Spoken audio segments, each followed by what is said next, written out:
नमस्कार, आप देख रहे हैं T10 न्यूज। मैं हूं शीतल राजपूत। आज की शुरुआत करते हैं एक बेहद प्रेरणादायक खबर के साथ, जो जुड़ी है हमारे प्राकृतिक संसाधनों के संरक्षण और संवर्धन से। मुख्यमंत्री डॉक्टर मोहन यादव ने जल गंगा संवर्धन अभियान के तहत आज एक अनुकरणीय पहल करते हुए उज्जैन की पावन शिप्रा नदी के रामघाट पर पहुंचकर घाट की सफाई में भाग लिया।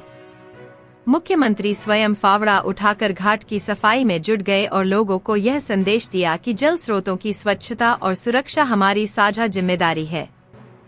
इस अवसर पर उन्होंने न केवल घाट की सफाई की, बल्कि जनता से भी अपील की कि वे नदियों को प्रदूषण मुक्त रखने में योगदान दें। मुख्यमंत्री का यह कदम स्वच्छता और पर्यावरण संरक्षण के प्रति उनकी प्रतिबद्धता को दर्शाता है। आइए आपको दिखाते हैं इस अभियान की कुछ खास झलकियां और जानते हैं कि इस मौके पर मुख्यमंत्री ने क्या कहा। एक राज्य के अंदर नदी से नदी जोड़ो अभियान के रूप में भी एक बड़ा काम हो रहा है। लगभग 850 करोड़ की लागत से यशस्वी प्रधानमंत्री के आशीर्वाद से निनोरा के पास से एक नया प्रकार का ये प्रयोग हुआ है। जब हम नदी की धारा एक नदी से जोड़ करके दूसरे में एक से हटा करके दूसरी तरफ जोड़ रहे हैं। आमतौर पर कान नदी का, जिसको खान नदी भी बोलते हैं, इसका पानी छिपराजी में आता था। अब इस पानी का प्रवाह बदल करके सीधे गंभीर डैम के नीचे वाले डाउन स्ट्रीम में, जहां पानी नहीं रहता, वहां बदल करके और पानी को शुद्ध करके लोगों को खेती में अपनी सिंचाई का साधन मिले, इसलिए उस पर भी काम करना प्रारंभ किया। और मुझे संतोष है कि लगभग 50% से ऊपर का काम पूरा समाप्त हुआ, जिसमें ऊपर किसान खेती करेंगे और नीचे से जल की धारा बहेगी। ये अद्भुत प्रयोग यहाँ हुआ।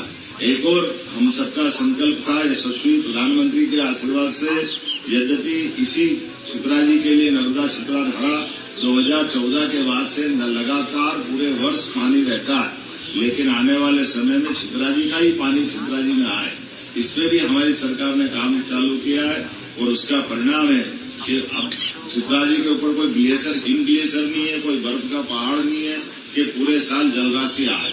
इसलिए शिप्राजी के जल को संग्रहण करने के लिए अनूठा प्रयोग किया है कि बारिश के समय देवास की तरफ से आने वाली शिप्राजी की धारा, ये हमारा सेवर खेड़ी उड़ाना के आसपास का जो बेल्ट है, जब सावन भादों में नदी में बाढ़ आती है तो बाढ़ में सारा पानी उठा करके सिलार खेड़ी में स्टोर करेंगे और बाद में पूरी धारा प्रवाह करते हुए ये पूरे वर्ष शिप्राजी का ही पानी शिप्राजी में मिलेगा।